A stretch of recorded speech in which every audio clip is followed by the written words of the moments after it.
एक सरकारी फ्लैट में सुशील शर्मा अपनी पत्नी नैना साहनी के साथ रहा करता था। सुशील शर्मा भारत की एक जानी मानी राजनीतिक पार्टी का नेता था, लेकिन इस सुशील शर्मा ने जुलाई 1995 में एक ऐसा कांड कर दिया था जिसे भारत में तंदूर कांड के नाम से जाना गया, जिसने उस वक्त पूरे भारत को झकझोर कर रख दिया।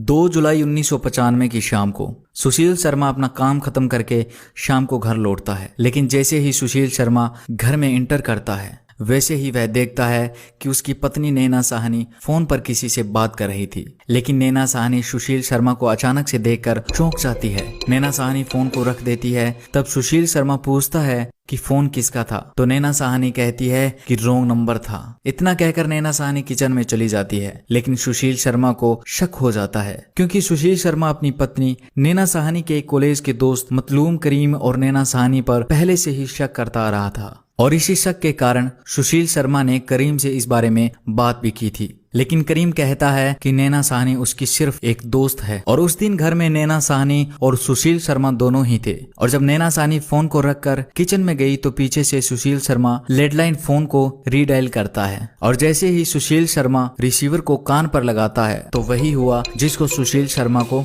शक था। सामने से आवाज आती है मतलूम करीम की, जिसे सुशील शर्मा अच्छे से पहचानता था। सुशील गुस्से में फोन रख देता है और भागकर नैना साहनी के पास जाता है और नैना साहनी से कहता है कि तुमने मुझसे झूठ क्यों बोला। तब नैना साहनी अपनी बात रखती है, लेकिन सुशील शर्मा को ये तर्क सुनकर और गुस्सा आ जाता है, और इसी कुछ सेकंड के गुस्से ने सब कुछ खत्म कर दिया। नैना साहनी किचन के बाहर गेट के पास खड़ी थी और सुशील शर्मा उसके सामने। तभी सुशील शर्मा अपना लाइसेंसी पिस्टल निकालता है और नैना साहनी की तरफ 3 फायर करता है। पहली गोली छत पर जाके लगी सीधे एसी को, दूसरी गोली नैना की गर्दन पर, और तीसरी गोली लगी सीधे नैना साहनी के सिर पर। और गोली लगते ही मौके पर ही नैना साहनी की वहीं पर मौत हो जाती है। नैना साहनी की मौत होने पर सुशील शर्मा को एहसास होता है कि ये उसके हाथों से क्या हो गया। सुशील शर्मा जोर जोर से चिल्लाने लगता है, रोने लगता है, क्योंकि जो कुछ भी हुआ गुस्से में हुआ, अचानक से हुआ, इसका पहले से कोई प्लान नहीं था। अब सुशील शर्मा उस लाश के पास बैठा हुआ फंसा हुआ महसूस करने लगा। उसे लगा कि अब वो भी नहीं बच पाएगा। तो सुशील शर्मा खड़ा होता है और अंदर जाता है और अंदर से एक बड़ा पॉलीथीन का बैग लाता है और उस लाश के आसपास लगे खून को पोंछकर नैना साहनी की लाश को उस पॉलीथीन की बोरी में डाल देता है। और पहले तो फ्लैट से बाहर आकर चारों तरफ देखता है कि कोई आसपास तो नहीं है। फिर वह बोरी जिसमें नैना साहनी की लाश थी उसे घसीटता हुआ अपनी मारुति कार के पास ले जाता है। 1995 में सुशील शर्मा के पास यही मारुति कार थी और सुशील शर्मा उस लाश को मारुति कार की डिग्गी में रख देता है और गाड़ी स्टार्ट करता है। और सुशील शर्मा गोल मार्केट से निकलकर ऐसे ही गाड़ी में घूमता रहता है, क्योंकि उसके दिमाग में चल रहा था कि आखिर इस लाश का करें तो करें क्या। और फिर उसने नैना साहनी के लाश के साथ जो किया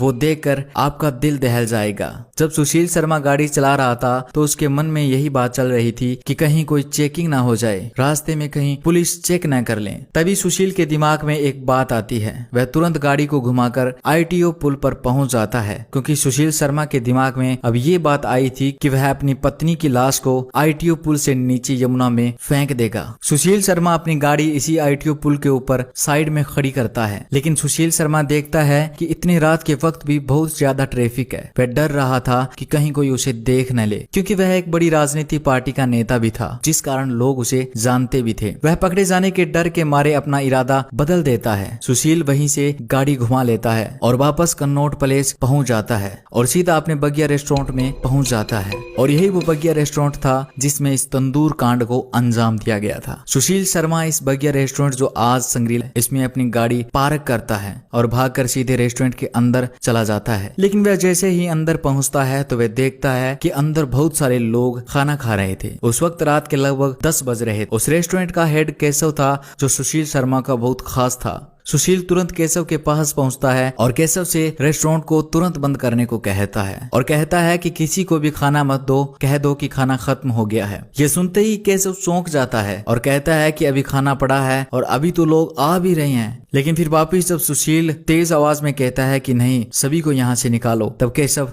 समझ जाता है कि कुछ न कुछ बात तो जरूर है। फिर केशव नए ग्राहकों को अंदर नहीं आने देता और जल्दी से उन लोगों को भी बाहर निकाल देता है जो खाना खा रहे थे, और उस रेस्टोरेंट की सारी लाइटें बंद कर दी जाती है और इस रेस्टोरेंट में काम करने वाले कर्मचारियों को भी घर भेज दिया जाता है। अब उस ढाबे में सुशील शर्मा और केशव दोनों ही थे। तब सुशील शर्मा पहली बार केशव को सारी सच्चाई बताता है। वह कहता है कि उसकी अपनी पत्नी का कत्ल उसके हाथों से हो गया है और इस लाश को ठिकाने लगाना है। और इतना कहकर सुशील शर्मा कहता है कि लाश किसी को न मिले, इसके लिए हम सिर्फ इस लाश को तंदूर में डालकर ही खत्म कर सकते हैं। यह सुनते ही केशव घबरा जाता है, लेकिन केशव सुशील का पुराना दोस्त होने के नाते सुशील की मदद करने की सोचता है। अब केशव और सुशील रात के अंधेरे में बाहर खड़ी कार से नैना साहनी की लाश को निकालकर उस रेस्टोरेंट में ले आते हैं। दोस्तों, उस रेस्टोरेंट में एक कोने में एक बहुत बड़ा तंदूर लगा था और इसी तंदूर में उसी दिन रोटी बनाकर लोगों को भी खिलाई गई थी, जिस कारण उस तंदूर में अभी भी कुछ आग थी। तो केशव और सुशील शर्मा दोनों नैना साहनी की लाश को पकड़कर उस तंदूर में डाल देते हैं, लेकिन तंदूर में इतनी आग नहीं थी कि उससे एक डेड बॉडी को जलाया जा सके। अब आग को तेज करने के लिए ये दोनों इस तंदूर में पोस्टर, कागज की रद्दियां डाल देते हैं, लेकिन फिर भी आग तेज नहीं हो रही। तो केशव सुशील से पास में पड़ा बटर मांगता है और सुशील बर्तन में पड़े इस बटर को तंदूर में फेंक देता है और जैसे ही तंदूर में बटर को फेंका गया तो आग अचानक से बढ़ जाती है और नैना साहनी की बॉडी जलने लगती है। सुशील शर्मा इस लाश को जल्दी से जलाना चाहता था, तो उसने पास में बर्तन में पड़ा और बटर इसमें डाल दिया, जिस कारण तंदूर में आग इतनी ज्यादा लग गई कि रेस्टोरेंट की दीवार के बाहर उस आग की लपटों को साफ देखा जा सकता था। उस रेस्टोरेंट के पास में अनारो नाम की एक महिला सब्जी की दुकान लगाती थी। जब आग को देखा तो उसे लगा यहाँ पर आग लग गई है। अनारो जोर जोर से शोर मचाने लगी, तो वहीं पास से अब्दुल नजीर नाम का एक पुलिस कांस्टेबल गुजर रहा था।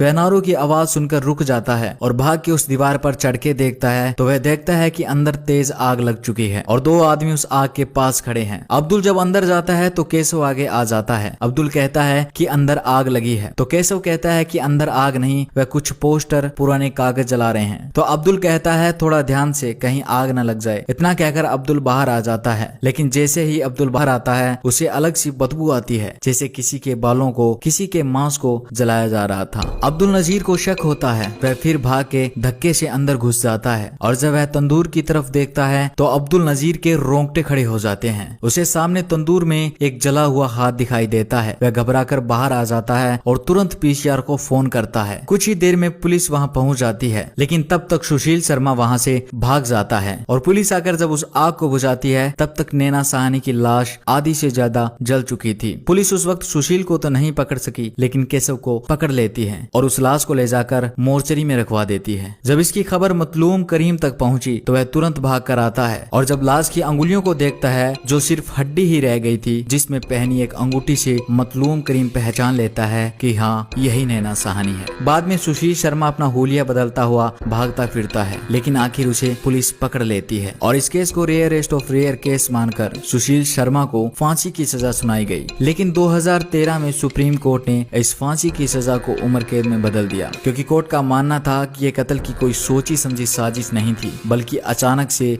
गुस्से में हुआ एक कत्ल था। तो दोस्तों, ये थी आज की हमारी कहानी। आप कमेंट बॉक्स में इस कहानी के बारे में अपने विचार जरूर लिखिएगा। एक कत्ल था। तो दोस्तों